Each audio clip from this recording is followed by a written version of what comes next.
Terence.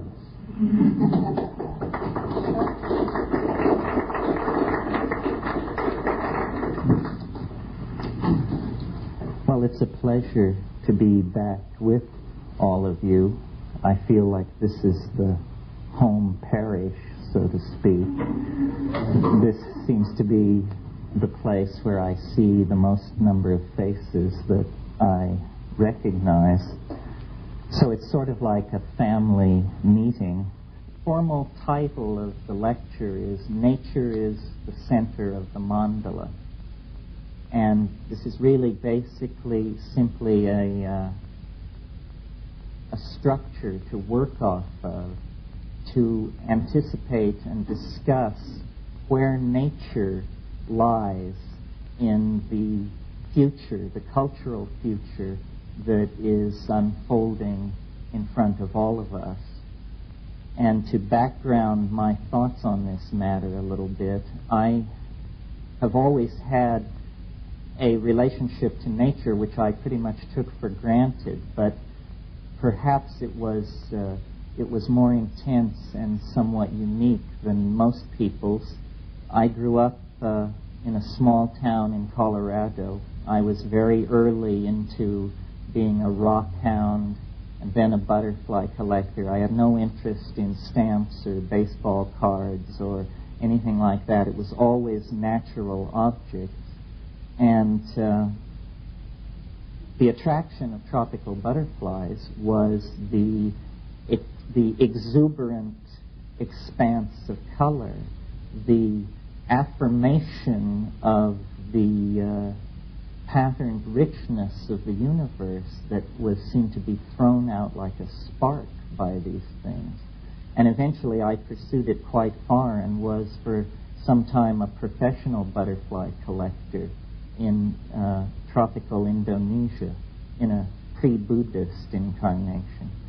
And this search for iridescence thrown off by nature, seen first in the glint of metallic ore crystals, and then in the colorful expanse of butterflies, and then in tropical fish, reached a kind of apotheosis with the discovery of the psychedelic plant hallucinogens, where suddenly the color, the flash, the iridescence was not 2 or 3 dimensional, but it was multidimensional. It was inside one, outside one.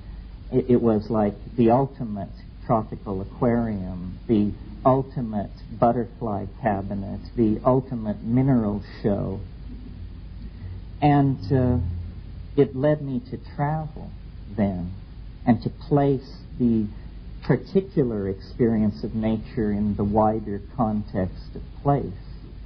And I traveled in Indonesia, as I mentioned, where because of glaciation and the shallowness of the oceans, evolution has been proceeding at different rates on different islands relative to the depths of the separating channels. So as you go from island to island in Indonesia, it's like stepping into 10 different bedrooms, all by the same interior decorator, but all slightly different. Different because of the context in which the evolution took place. And these times spent, and then of course there were the times in the Amazon, which most of you have heard me lecture on, where the pursuit of psychedelic plants was really in the forefront. But I came to see nature as experienced, meaning as it hits you when you walk around in it and pick at it and carry it with you, that this kind of nature had been read out of the repertoire of images that most people bring to bear on their reality. And consequently, the reality is de-spirited. The spirit resident in nature is not visible when these mechanistic grids are laid over it, sort of by a kind of anticipatory osmosis. We called our company, which has existed now 10 years or more, Lux Natura. Lux Natura means the light in nature. The Lux Natura is the salvational radiance that can be found in the organic kingdom. It's a term of Paracelsus. And it has slipped from the grip of modern human beings, except in special cases where it is cultivated as a sensitivity, or where it is pursued in the guise of an aspect of the psychedelic experience. So what is nature, and what's so great about it that it should be the center of the mandala?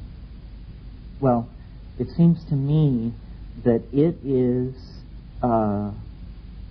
psyche in a way that has become occluded by the perverse development of language, so that what we take to be exterior to ourselves and sustained by the laws of physics, which do not arise out of the human mind, is in fact not that at all, but a kind of stratum of expectation that has been laid down by the human journey through time.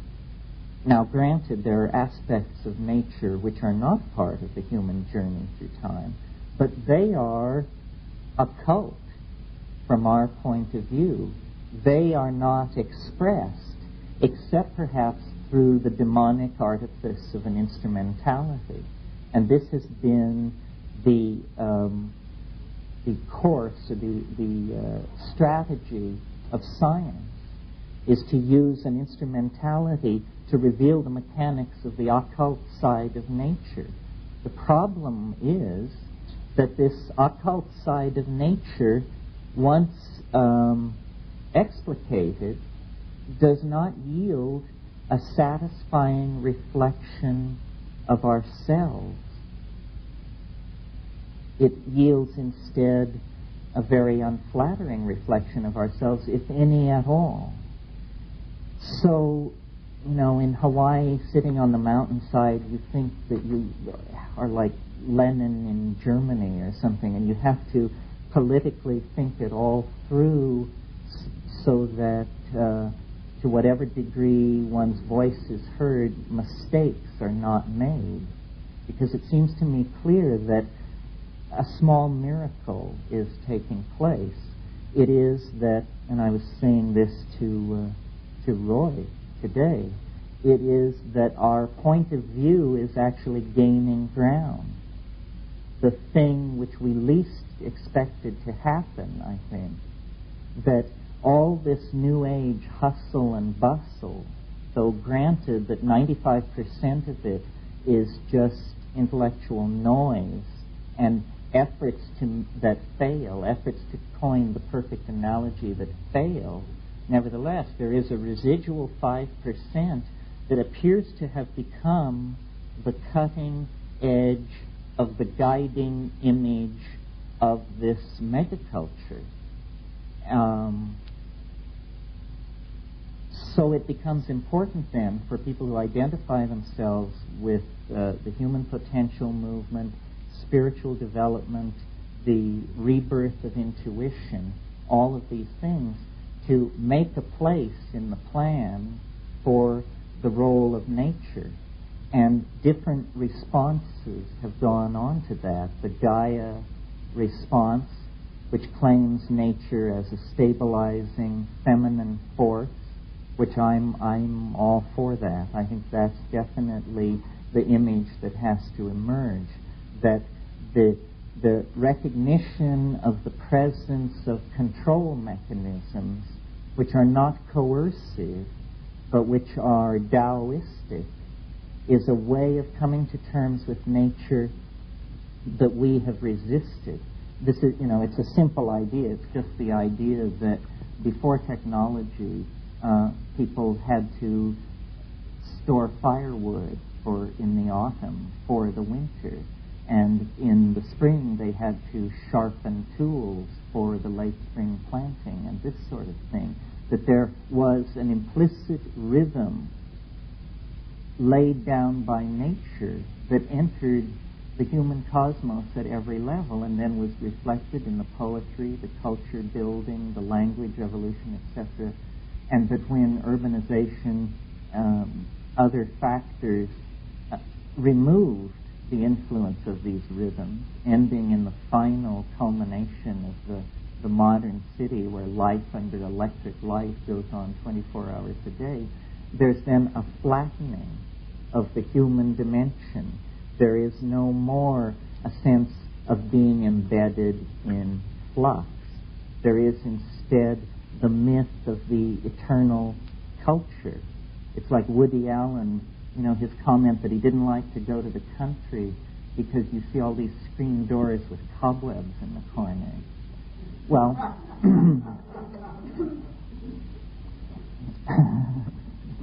you've got to come to terms with this kind of thing. Because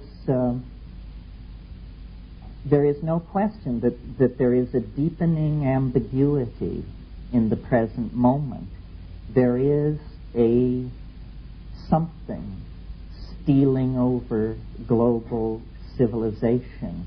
I was at a conference recently where someone proposed the notion that our time is not special, that there is nothing unique about this moment other than that it is presently occurring.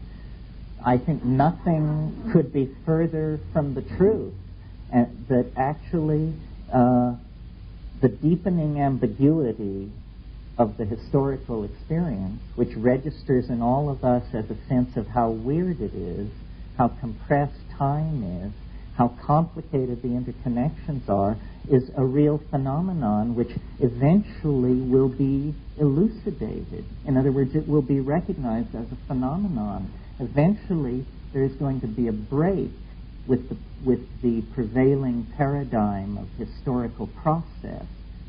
In case you're not aware of it, the prevailing paradigm of historical process is the one which calls itself the trendlessly fluctuating theory. And it says we trendlessly fluctuate, and to search for a trend is to just be drawn into a kind of cultural hysteria. The fact of the matter is that standing outside the cultural hysteria, the trend is fairly clear. It is a trend toward temporal compression and the emergence of ambiguity. How is it possible? You look at something like Common Ground or even the Shared Visions newsletter, and you say, apparently the major commodity moving on world markets is ambiguity. The voices which whisper to us from crystals, herbs, and housewives, the invisible fields from all dimensions which impinge upon us, the imagined histories and futures which intersect the present moment. I mean, if all of these models, or even a small portion of them, are given credence, then the density of the human experience is considerably deepened. I mean, how many past lives can you keep track of? How many extraterrestrial channels can you have open before you begin to realize that, you're not living in the kind of society like Mom and Dad were used to? So, back to the theme of nature. Nature anticipates all of this and anchors this. Nature is actually the goal at the end of history. We're getting closer and closer to the end of history, and we will not go past it with a moment of blindness. There will be vouchsafed intuitions about the emerging structure of the other into which culture is being subsumed. You're all familiar with the image of the Ouroboros, the snake which takes its tail in its mouth. Well, the end of history, which you've heard me talk about as an archaic revival. That's true, an archaic revival, but the ground of being in which the original archaic Renaissance occurred was nature. So in terms of the expression of design elements, in terms of the expression of human relationships, political agendas, all of these things, the economies of nature are going to set the guiding images. It's very interesting. I read Stephen Jay Gould's book, Biophilia, in which he describes his work with ants in Suriname, and how there are ants which grow fungi in their nests.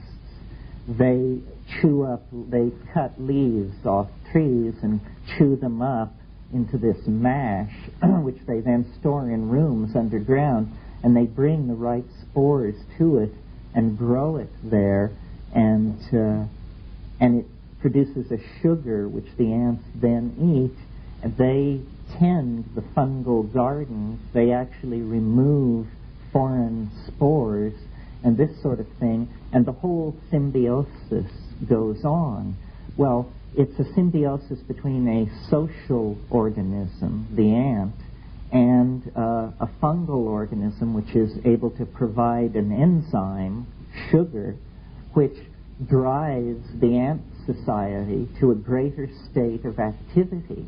Activity being the bottom line in an insect economy, where how much you can get done determines how well you survive, provided the triodes of getting done are well established. Well, this provides a curious analogy to the situation that exists in human societies vis-a-vis hallucinogenic plants. Hallucinogenic plants act as enzymes which stimulate imagination.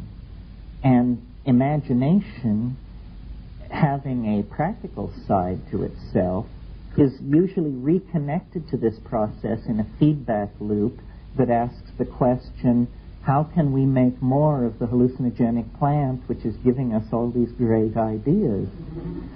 So then you get initially the invention of agriculture. But one can't grow all plants in one place, as we learned even about Hawaii. So then the feedback loop in the imagination, driven by the presence of the hallucinogen in the diet, asks the question, how can we get the plants that we can't grow? And the answer is networks of trade and systems of barter. And behind that lies the need for language, similar sorts of things. These kinds of symbiotic processes are implicit in the human experience. Some of you have heard another lecture I give which goes into this in great detail, where I actually try to show that the presence of mushrooms in the dung of ungulate animals on the veldt of Africa 150,000 years ago drove a set of processes which resulted in self-reflecting human beings. I won't recapitulate that now, except to say that that process didn't end with the invention of language or the domestication of cattle. It continues right up until the present day. It really is as though, from a planetary point of view, what has happened is an enzyme system called the human species was deputized into an information gathering mode, sent out as a kind of prodigal subsystem, a kind of episome of the social environment, to cognize the organization of the natural world through a process called human history, or the historical advance of understanding toward sufficiently complete modeling of the ground that closure could occur. And that is now, I think, what is happening, that the human species, which was deputized for Gaia into the fall into profane time, the time of non-participation in the immediacy of the Tao, through a series of successive linguistic declensions. That's what it was. I mean, this begins to sound almost biblical, because what we're saying is there's a fall, and the fall is somehow related to a confusion of languages, not one from another, but from the object of experience. And as the language became less and less natural, the world of the species using this language became less and less natural, because the evolution of symbols moved toward the abstract, became the realization of ideals. Notice that as early as Platonic philosophy, and I'm not sure, well, no, even in pre-Socratic philosophy, you get the enunciation of abstractions, great overweening concepts which subsume large sets of particulars underneath them. And this ability to subsume the particulars under a name, which is a class name, is the beginning of this process of replacing the natural language with the symbolic structures that then interfere between soul and nature. The reason for this process we can really only guess at. It seems as though nature requires this reflection upon itself, that the completion of nature is somehow in the hands of a single target species, which acts as an enzyme within the global organism of Gaia. From the point of view of an extraterrestrial looking down on the surface of the planet, there are not discrete organisms. There is simply a gene swarm, and through transmission of viruses and numerous non-genetic ways in which genes are transformed, the previously imagined sharp declensions between species are actually somewhat illusory. So that really, within the confines of my body, the unfolding of gene expression and the molecular assembly of enzyme systems and proteins and that sort of thing is simply under a tighter regimen of control than are the same kind of processes which are going on between people.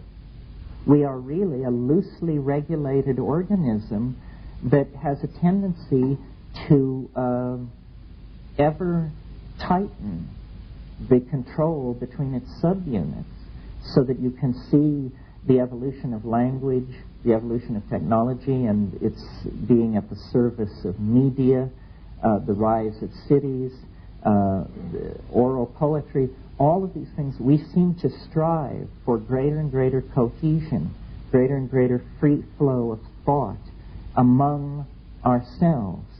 And what we're looking toward is a moment when the artificial language structures which bind us within the notion of ourselves are dissolved in the presence of the realization that we are a part of nature.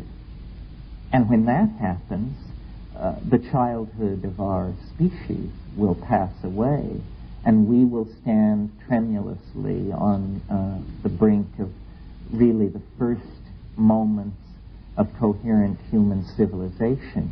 And when that happens, the noise which haunts our social systems, our inability to couple things together so that they work, will begin to evaporate. This, I think, is already beginning to happen. It's a slow process, but it's a kind of cascading phenomenon such that once it begins to happen, it happens faster and faster. And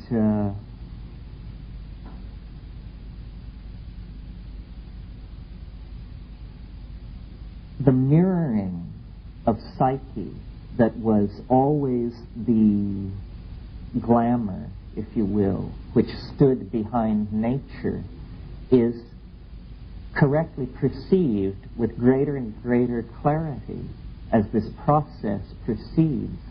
And this correct perceiving of nature's relationship to self and language is the essence of all of these cultural vectors that are converging.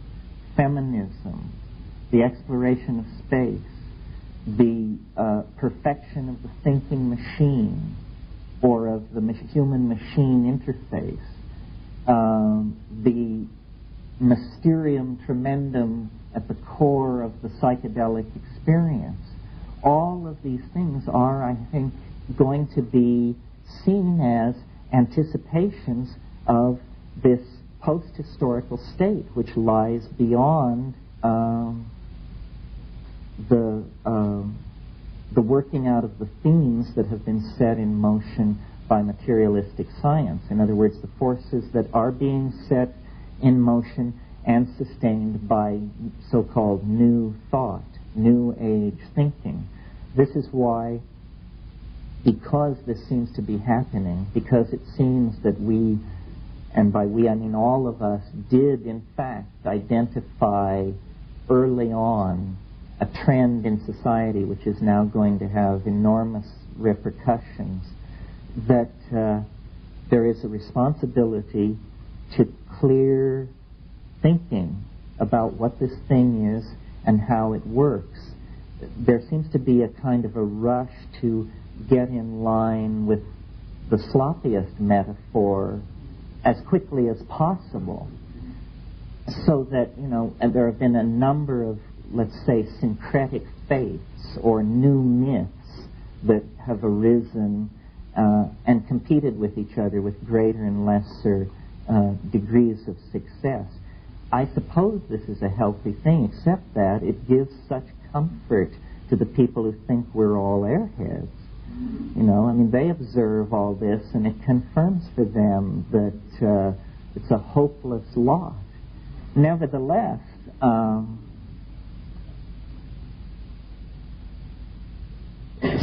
So I guess what I want to say about that is that everybody has their own version of what is the mistake which is being made, right? So here's my version of what is the mistake that's being made. It's that there is a confusion between scientific materialism and reason. Science has set itself up as a kind of new pontificate, and brooks no challenge. It expects to make judgment on any idea emerging from any realm of human endeavor. It has set itself up as judge and jury. The fact of the matter is that this is only by virtue of its spectacular acts of technological prestidigitation that it's able to presume to do this. Because really what science is most successful about in telling us about are realms which none of us have ever penetrated nor are ever likely to.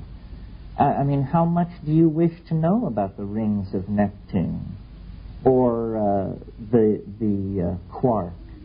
We're continuously sold the line that somehow when the metaphors of consciousness are fully mapped onto quantum physics and biology, that a great step forward will have been taken.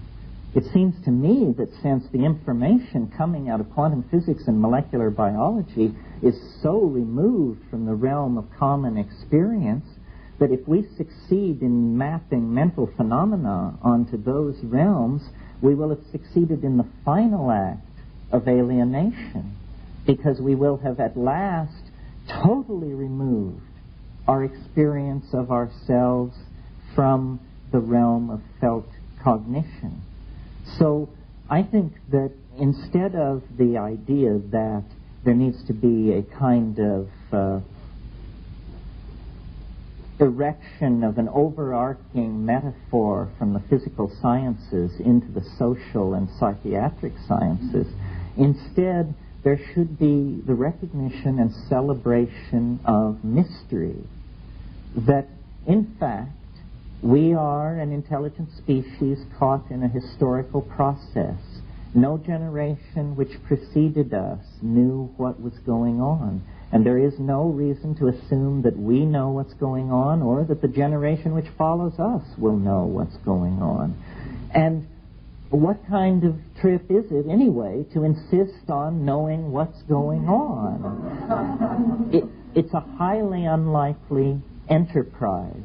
I mean, look at the data sample.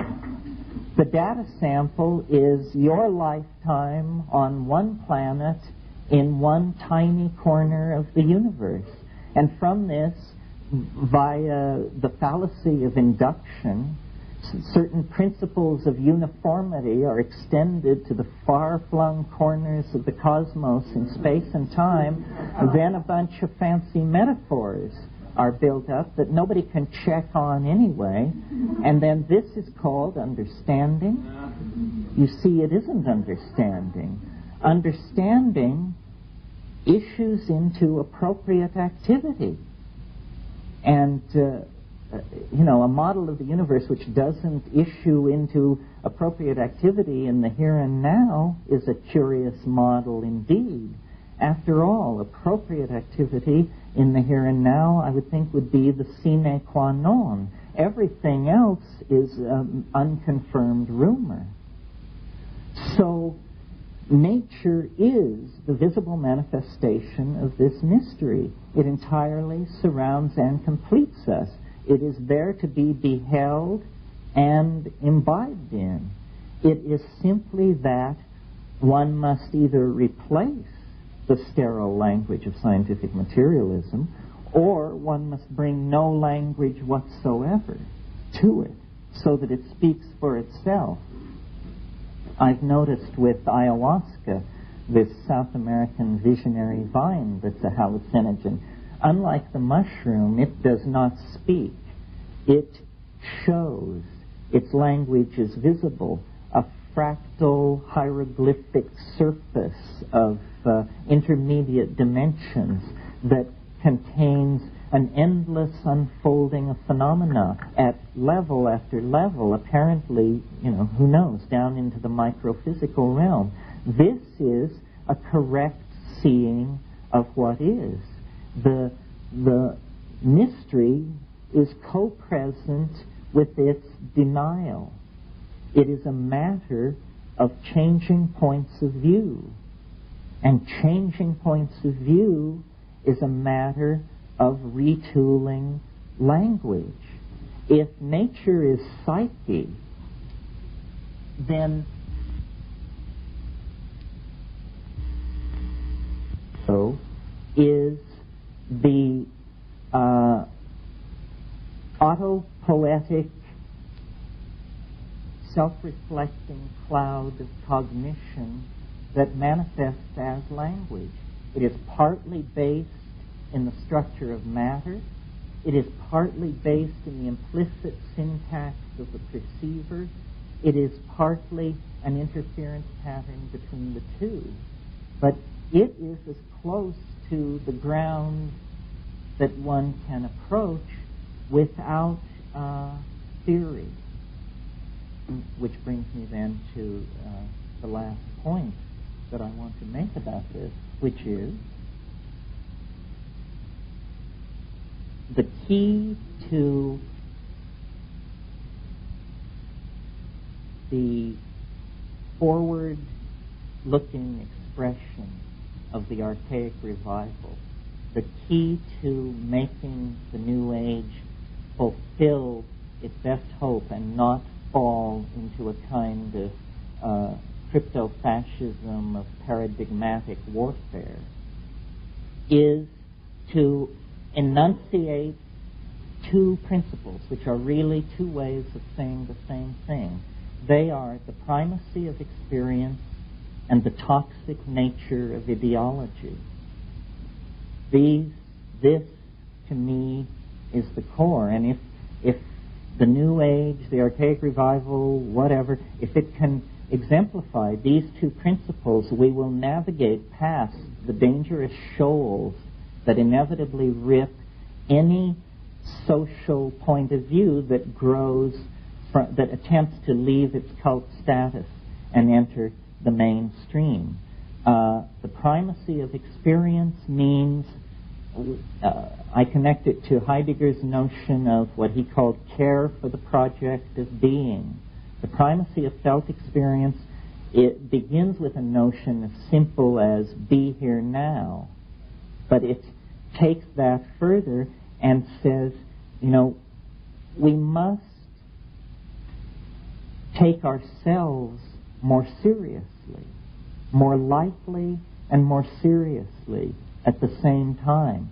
We are not at the bottom of a pyramid of goods and information production where we pay the sucker's price for everything as it's handed down through a series of intractable pieces of cultural machinery that we have no effect on.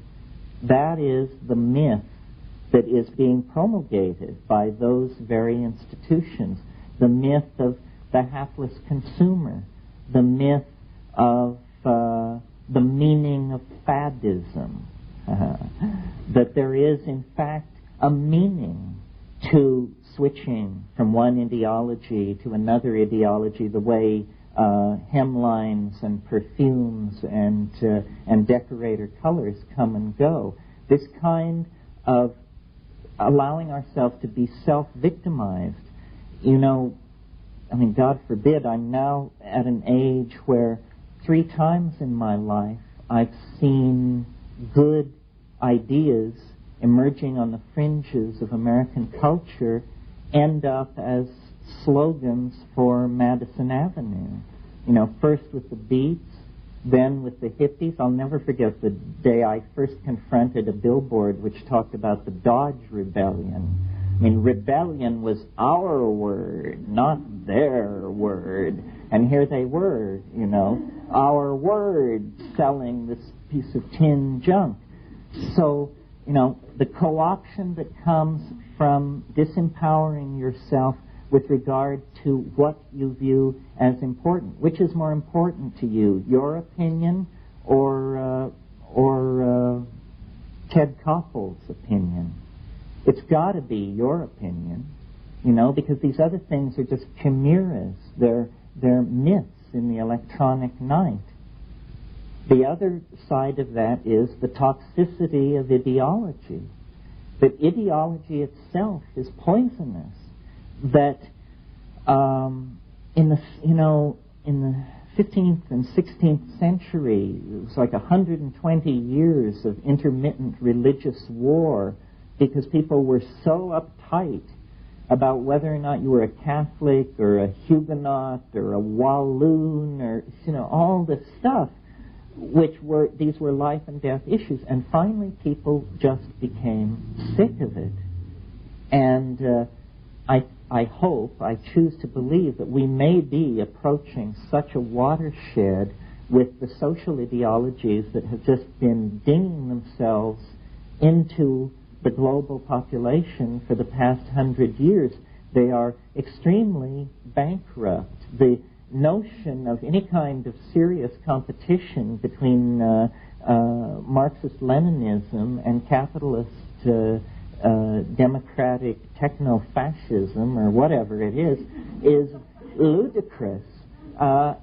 Neither system works in the presence of the need to wage ideological warfare against the other. And yet it's fairly clear that each society could function quite well if it didn't have that burden. And similarly, in many microcosms of that situation around the world, it's clear that ideology has become some kind of anachronism. It's a kind of lack of good taste. It's like being a nut, so that you come on with some ideology and people just look at their plate. They're embarrassed for you. And well, they should be, because that butter's no bread. That's just a big pain in the neck. The ideology which naturally claims our attention is pretty well understood. You know, it's like it says in the Old Testament, you can know the truth. The truth is the still small voice in your heart. We don't have to take courses in theology and ethics to get all this down. The political agenda is fairly clear. You know, you feed people, you cure disease, you anticipate and solve social problems having to do with sewage disposal, distribution of land and wealth, so forth and so on. I mean, who's kidding who? None of this stuff is controversial unless you're living inside a locked ward, which we seem to be doing. So, more and more, this anti-ideological position has to be articulated. It's no big deal about how you cause language to evolve. You cause language to evolve by saying new and intelligent things to each other.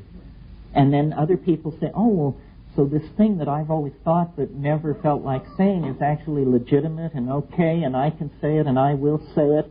And then it begins to move like a wave through society. I mean, you will be told that for me to advocate the poisonous nature of ideology without calling it anarchy is to peddle my own private ideology.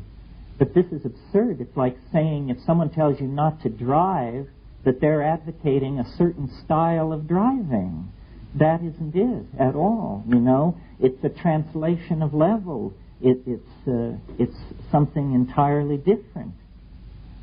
Both of these things, the toxic nature of ideology and the importance of the felt presence of immediate experience, can be brought together under the notion that we cannot afford the continued existence of what has been called throughout most of the 20th century the unconscious. That the unconscious is actually a kind of neurotic excuse for not getting our act together as a species. It is a kind of infantilism, a giving of permission by each of us to all of us to not get our act together. And the way in which the unconscious is eliminated is by turning the language machinery back upon itself and reflecting on the process of attention.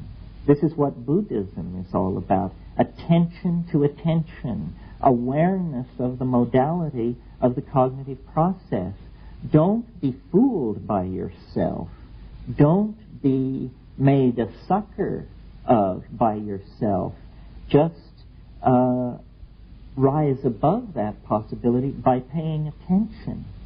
Attention to attention causes the light of language to fall into these dark and unilluminated corners where infantilism is tolerated in the individual personality. Doing that to oneself has a kind of a morphogenic field effect, a kind of chain reaction which sweeps through society. This is, I believe, what all these gurus are always trying to say in a somewhat, I don't know, more concrete and therefore somewhat less convincing fashion.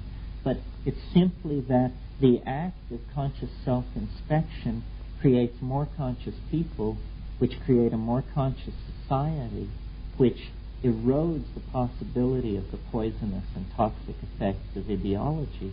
This is what psychedelics were and are about in terms of their social position and their legal position in society. Psychedelics are illegal not because a loving government is concerned that you may jump out of a third-story window. Psychedelics are illegal because they dissolve opinion structures and culturally laid down models of behavior and information processing. They open you up to the possibility that everything you know is wrong. And, government and society spend a lot of money educating you into being a loyal worker, consumer, debt payer, and citizen. So if anarchy is to have a meaning, and I think it is the great future for human society, because what it means is only responsible human beings can exist in an anarchistic society. To the degree that people are responsible, we will have anarchy. And the reason America, I believe, historically has been so successful is because it's really a place where you can almost get away with anything. And if that is lost, if monolithic ideologies throw a damper on that, then cultural momentum will pass to other cultures. And in fact, to some degree, I see this coming. We had a conversation with a prominent politician recently, and he pointed out that Japan is now the leading Western country. This indicates a cultural crisis of some depth for the ideals of the American Constitution. My brother is a brain scientist at the National Institute of Mental Health in Bethesda, Maryland, the crown jewel of American brain science. Everybody there is a Japanese graduate student doing work on a 2-year or 3-year scholarship. So, but I don't see or hear a New Age voice coming out of the Japanese. I think this is the cultural model that the West is uniquely able to promulgate and perfect, because it comes out of a rejection of the tradition of scientific materialism that we are responsible for and that we are most sophisticated about, where, for instance, Japan has come fairly recently to high-tech and mass industrialization.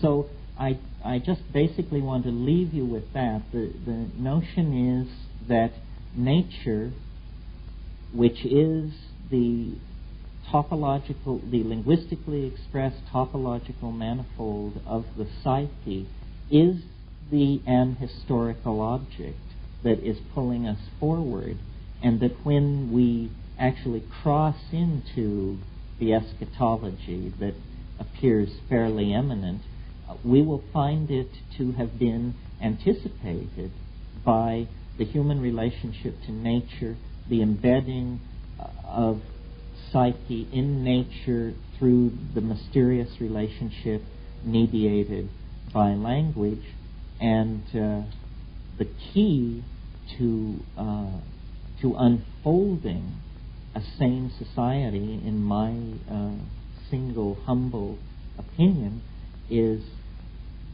an obligation to reason that clearly distinguishes between reason and science, an obligation to self-involvement in immediate experience, and that means psychedelics, sexuality, and what I call time, but what I really mean is a kind of deep literary involvement with the felt present. Psychedelics, sexuality, and time to empower the individual, to make the individual naturally responsible, to create then the basis for a caring global society that will transcend the historical cultures as though we were just moving very naturally out of winter and into spring. No apocalypse, no millennium, no rescue by flying saucers, no Mayan return, simply the unfolding of understanding in a program of mutual caring and responsibility. This is the highest aspiration of the New Age, and I feel that it is attainable. So let's break, and then we'll have questions. Thank you very, very much.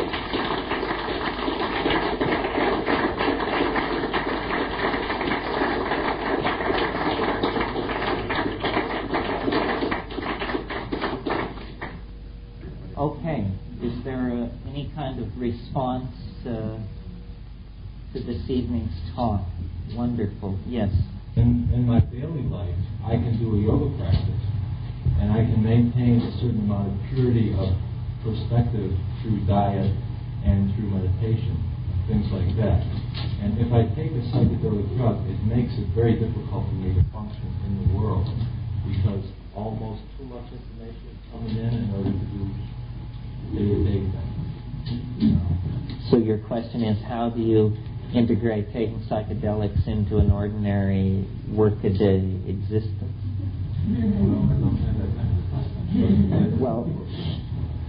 Well, I don't know that it is easily integrated. I mean, I'm not sure whether you mean you can't function while it's happening, or you can't function 3 weeks afterwards. With the psychedelics, it's not a matter of high frequency, I think. The good trips are usually good for plenty of rumination for a long time. The harder the hit, the longer you want to ponder it before you go that route again. It isn't like a practice. It isn't like something you do daily. It's more like a unique act of courage that arises out of the substratum of ordinary daily existence, whether it be profane or sacral. There really isn't an answer to your question. As long as we're part of the worker anthill or living in a society which makes tremendous demands on us, it's going to be a problem. The way to take psychedelics is, you must have seen these T-shirts which say, "I take drugs seriously."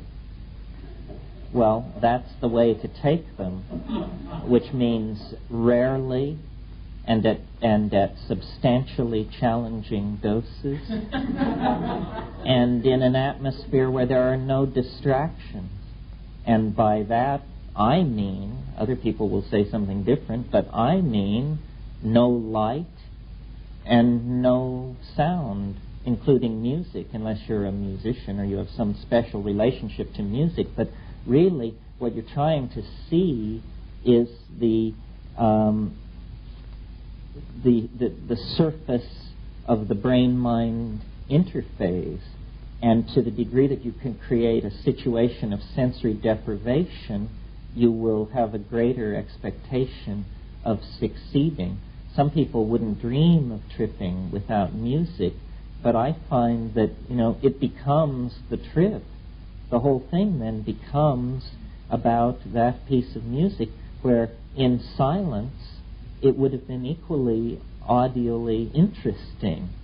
So it isn't, the early model of the psychedelic experience was sort of that you eat an orange and look at art books and listen to Bach's choral preludes. But that art historical approach to it doesn't give enough credit to the power of the substance. I mean, it can lift veil after veil in silent darkness to just catapult you into endlessly undulating tapestries of organic beauty, and there need be no sensory input. In fact, shouldn't be for this to happen. You had a question. I was wondering about practical sort of tips. How do you take something back? It's sort of like going to a magic kingdom and wanting to take back a golden piece with you, or a key or something, because I lose it, and Well, I think I sort of touched on this obliquely tonight, that attention to attention, or paying attention to the nuances of cognition, is a psychedelic way of being. I mean, if any of you are familiar with Marcel Proust's Recherche du Temps Perdu, he didn't take drugs except for laudanum and valerian and alcohol and absinthe and tobacco and things like that. So he was drug-free, and he managed to refine, this art of just the awareness of the tensions and nuances in the moment.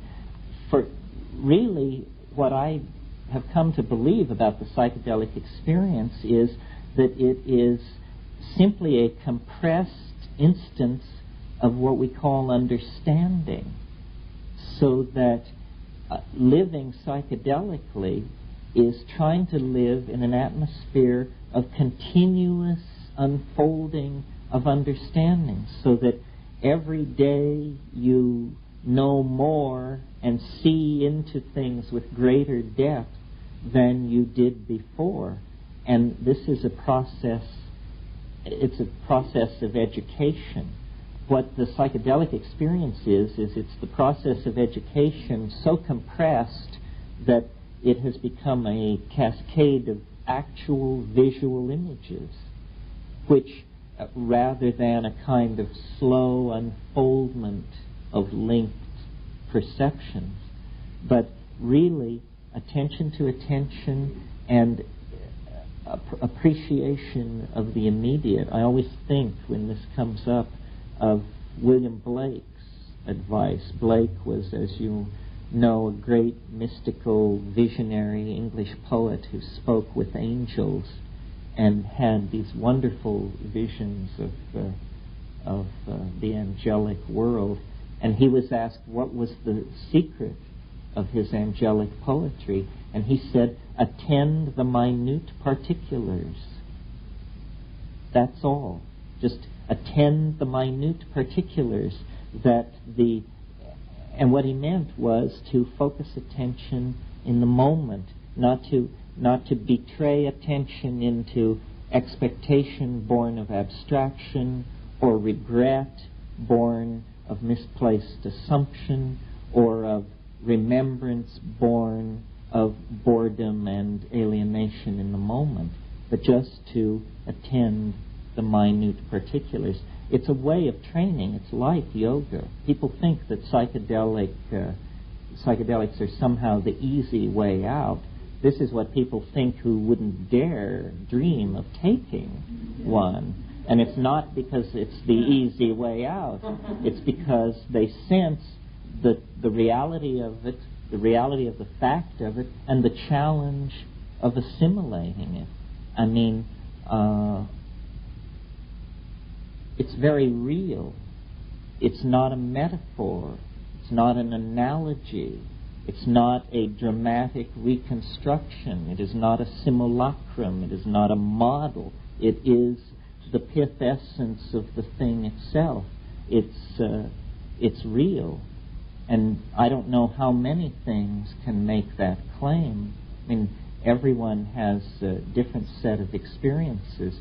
My own experiences have of the other, of the transcendent, naked beauty of truth, have almost all entirely come out of the psychedelic realm, or out of involvement with the viscerality of my emotions.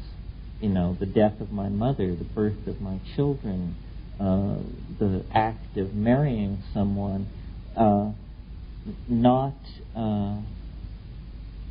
else, but those. So I think it's about attending the minute particulars as a kind of practice. It may not get you anywhere for several years, but if you attend the minute particulars, cultivate an ongoing stream of self-description, telling yourself what is happening. Get used to the idea that mind can penetrate the immediate surface of being and reveal the tactile density of it as a manifold whose measure cannot be immediately taken by the eyes, that it's deep, it's connected, it's complex. Everything holds within itself the anticipation and the memory of everything else. Yes? I guess I don't feel so optimistic. Well, it's hard to feel optimistic sometimes.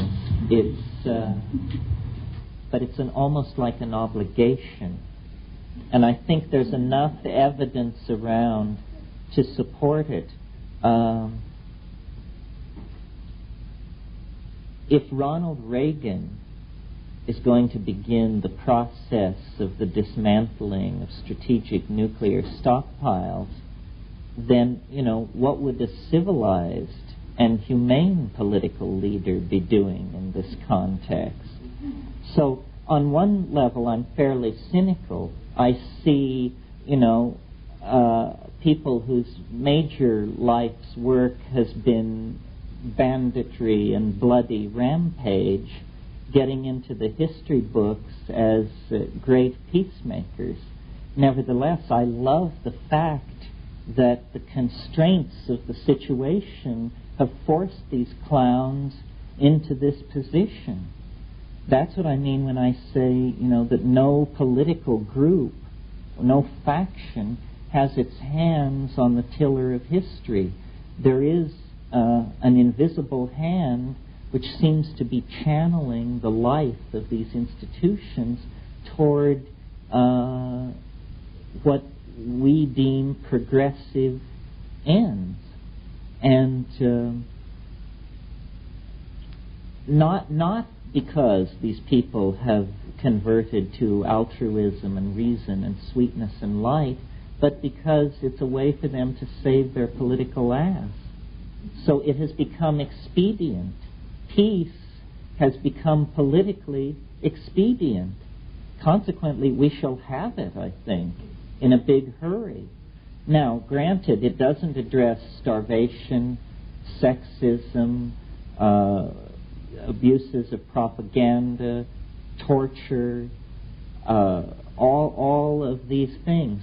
But I feel like that there is a kind of a logjam in human affairs that formed in the late 60s, where we all looked over into the future and saw what it was, and the governing agencies froze with terror and attempted to halt the onrushing momentum of the 20th century, to not only make psychedelic drugs illegal for the public, but to actually end scientific research into them. This is phenomenal. Scientific research is supposed to be freely pursued in any field. That's the banner under which science rides its horse. But apparently this doesn't apply to hallucinogens.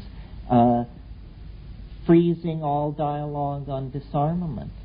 Freezing all dialogue on the retraction of the projection globally of imperial power and strategic stockpiles. All this was frozen in place in the late 60s, and it's only now beginning to give way. The future has a momentum that no institution can deny, and the 25 years of constipated dithering that we have just come through has only meant that now the transition into the new order will be that much more sudden and that much more complete. So I guess I am optimistic. In the micro, I see many causes for pessimism, but generally I think things globally are working out fine. Now it may be, and I addressed this tonight in the talk a little bit, it may be that a sane, humane, and well-fed world is coming into being, but it may not be led by the United States of America. We, muscle-bound with strategic arsenals, unable to produce things which the rest of the world wants to buy, entertaining a massive trade deficit, tolerant of reactionary, pseudo-religious forms of political crypto-fascism. We are, I hope no one's offended by that, we are not exactly in the best position to lead the charge into this great and glorious future. A society with a tradition of resource management like Japan is perhaps in a much better position, although then there are other problems. Japan speaks a language no one understands. It's going to be quite a world if the power of the projection of the Japanese cultural self-image is to become so overwhelming that Japanese is to become the dominant language of the West, although this is a possibility. Certainly, if any of you are familiar with the fiction of William Gibson, and if you're not, I urge it upon you. This is some of the most exciting science fiction being written. He pictures a world where Japanese cultural dominance, I would say, is a primary factor. So yes, I'm optimistic. We have to be. It's the only game in town. And look at the opportunities.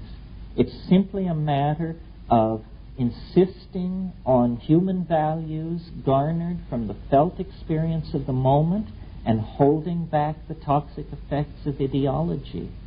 In other words, this anarchic prescription that I sort of put forth this evening, mainly holding back the toxic effects of ideology, because then we can create a sane world if we just recognize that pragmatism, love for each other, and a reasonable amount of goodwill will do quite nicely, I think, if the shriller voices, the ideologically driven voices, can be made déclassé, not repressed, just simply recognized as tasteless, you know. Anything else? Yes. Could you reflect on what culture will be like after the end of time, and or what the end of time has to do with what you said tonight? What kind of time? Yeah, are there different kinds of time, or? Well, yeah, I've reflected on what it's like. It's sort of a blank screen on which to project your mind. What will it be like once we pass the omega point? I'm not really sure. I mean, you can take two approaches to it. You can take the sort of the Deus ex machina approach, which means we can't know what it is because it's going to be so wonderful. It's going to be like the descent of the flying saucers, and we will all march into the four-gated city, and that will be it. Or you can take a more conservative approach and say, well, maybe there's something going on in the trends around us that we can extrapolate to try and understand the world beyond the end of time. Taking that approach, what I think is happening, and it's been happening for a long time, and it's very interesting, is that culture is another dimension that and perhaps properly so. In the early part of my talk, I talked about how culture had subsumed the position of nature, so that we had lost sight of nature by erecting culture through erecting these linguistic structures. But I noticed that, and not only linguistic structures, but architectural structures, the infrastructure of our society. That is what culture is. The way we differ from the Witoto is all the stuff that we have bound into ideas and excreted through our engineering processes to surround ourselves with.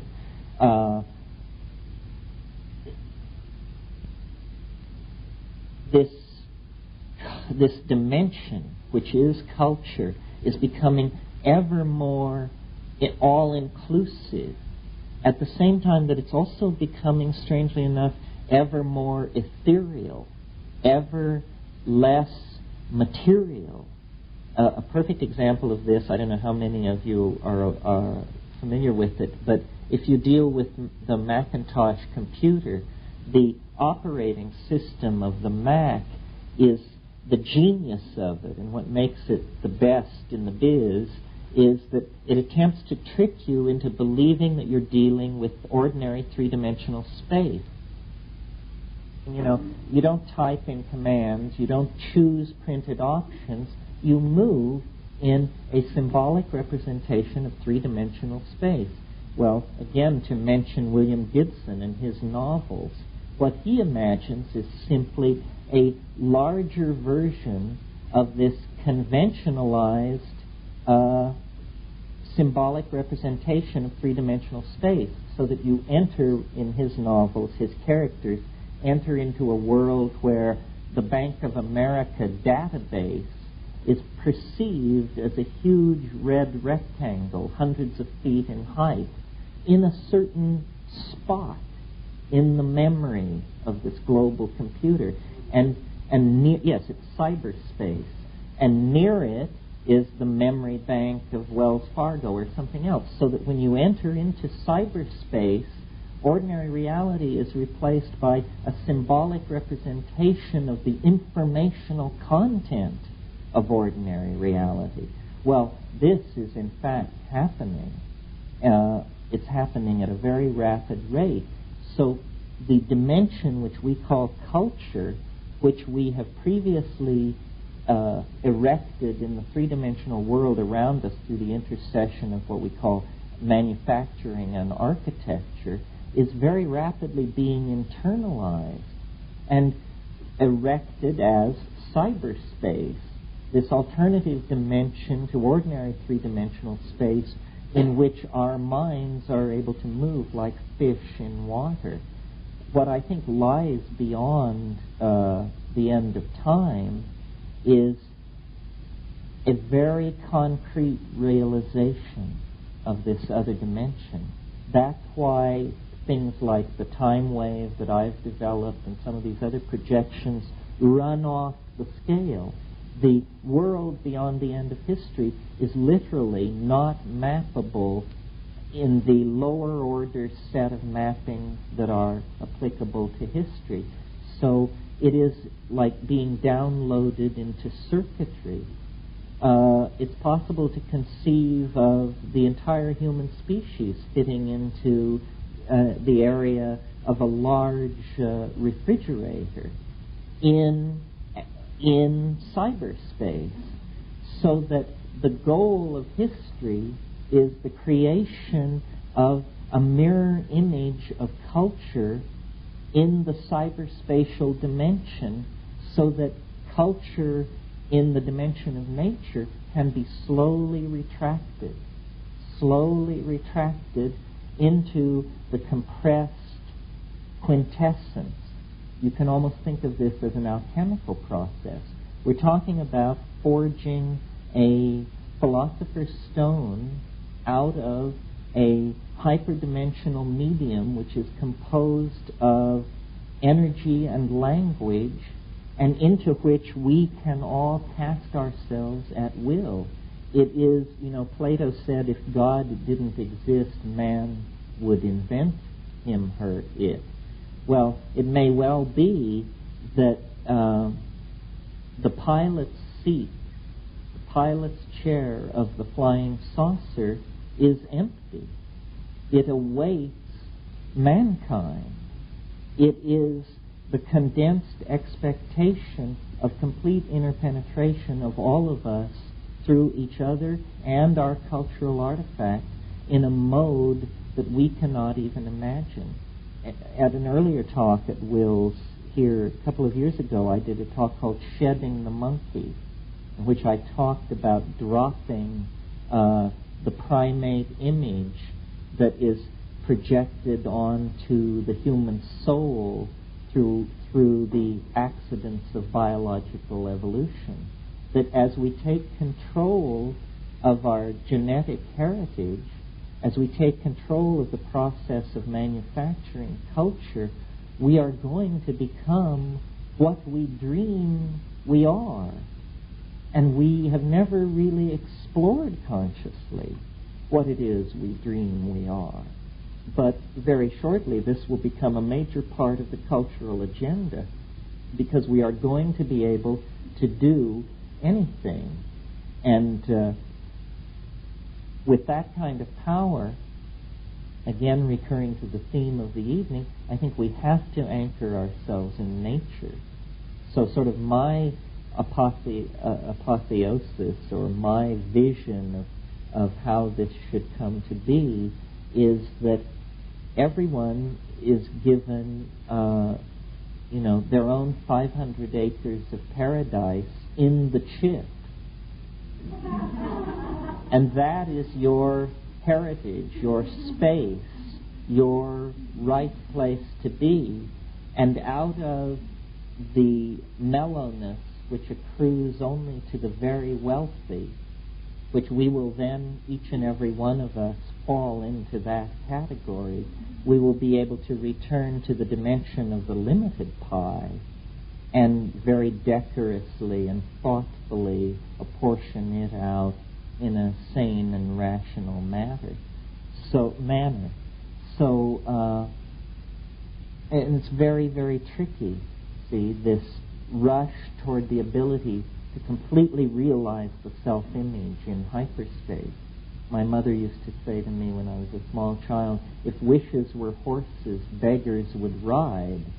And I think that's the dream, to turn wishes into horses that beggars may ride. And it's that world where we each get our own horse, or when our ship comes in, that lies beyond the historical dimension, because it's where we, in effect, each becomes all and then is freed into the imagination of the oversoul to create whatever castles in the imagination seem most pleasing. It's the triumph of art. Art in the imagination and reverence for nature in the placental dimension, which is the life support system for this fantastic indulgence in the expression of the imagination. Yeah.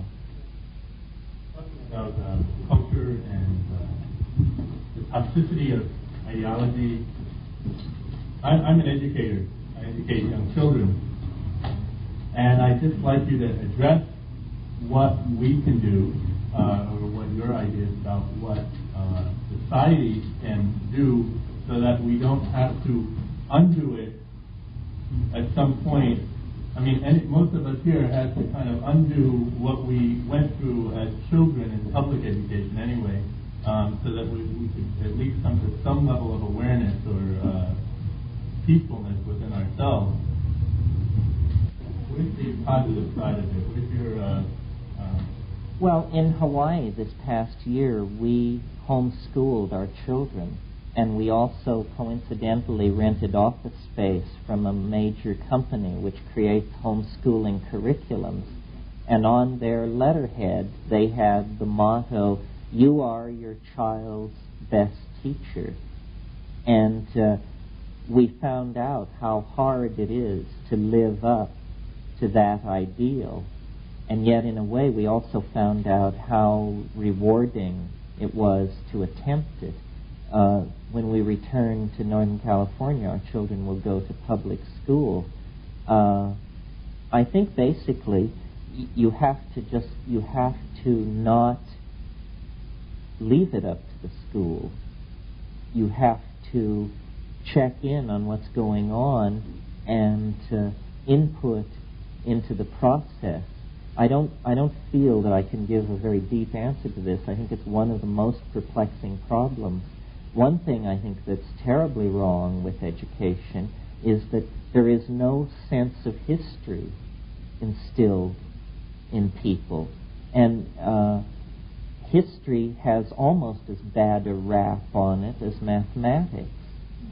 And yet these are the two modes of thought which I think would do the most to anchor us, because they both are about different forms of grounding. One grounds in eternal demonstrable principles, mathematics, and the other dissipates amnesia. It's a very weird thing that somebody can't tell you, isn't quite clear on whether event X happened in the 13th or the 16th century. I mean, after all, 13th, 16th, 19th. How would you like to be, so imprecisely perceived in somebody's mind that they couldn't get within 300 years of where you lived and died? So the lack of a sense of history makes us really prey to manipulation. That's why I am cynical enough to believe that the de-emphasizing of history that's gone on in American education over the past 30 years is almost the equivalent of a plot.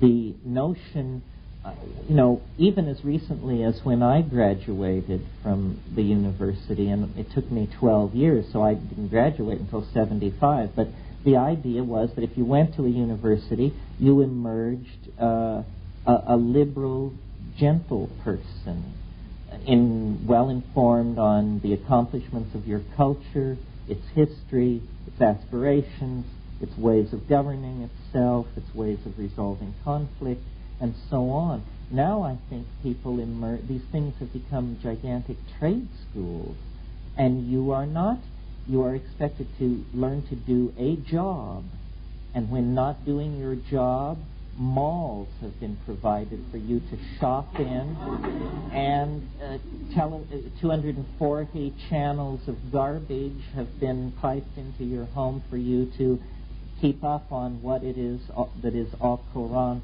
to go out and buy. And this creation of this historyless, mindless, consumerist person at the expense of the ideal of the democratically informed citizen is going to wreak great havoc in our society.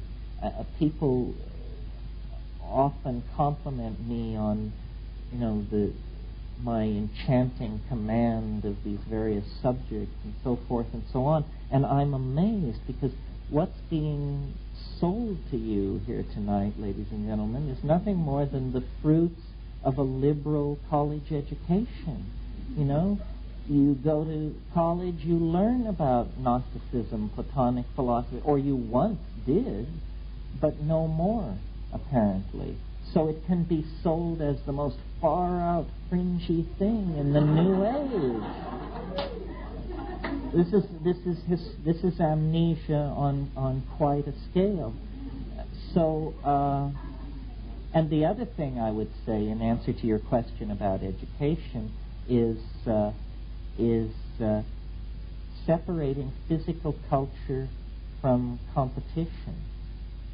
That the notion of physical culture, and by that I mean gym class, and competition is one of the, now I feel the bile rising. This is, we're talking serious here now. But saving people from the grief of PE is, I think, a major way to heal the culture. When we were living in Hawaii, Kat asked our son, how did he think of himself? And he said he thought of himself as an artist and an athlete.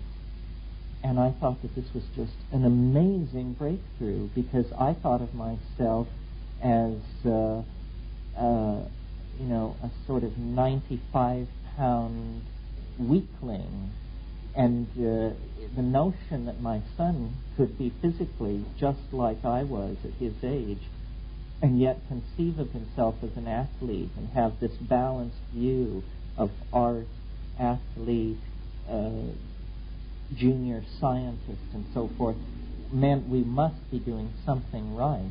And what it is stressing physical culture, being in the ocean, hiking, running, skateboarding, biking, all these things, without the notion of males crashing against each other for the purposes of racking up points with females and elders to lay the groundwork for the whole imposition of the alpha male primate hierarchy that makes society such a mess.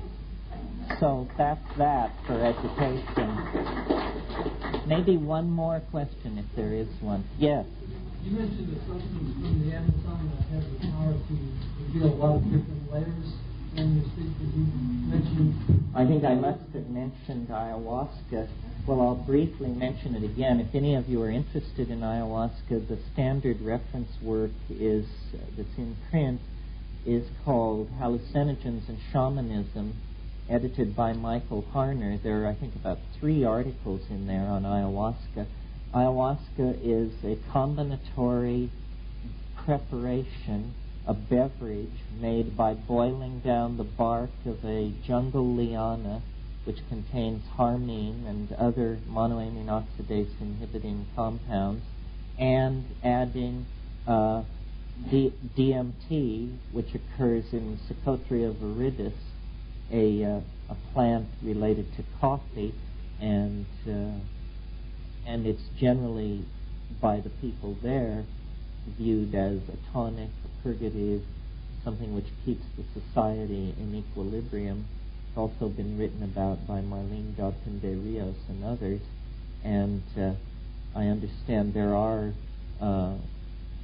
therapists in the Bay Area working very quietly to create an awareness of its potential impact on psychotherapy, which we can personally attest that it has a great potential. We saw physical symptoms relieved in the Amazon. We saw neurotic behavior patterns dissolve, and it's just one of many shamanic devices, plant hallucinogens, that have not been studied by medical science and will not be studied as long as the current hysteria about psychedelic drug research represses the scientific community from having anything to do with these things. Nevertheless, its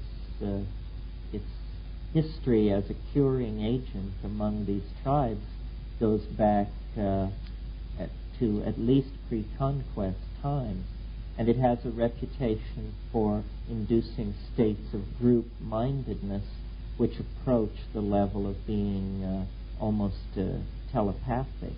So it's being used in the Amazon to regulate social processes as well as the health of individuals.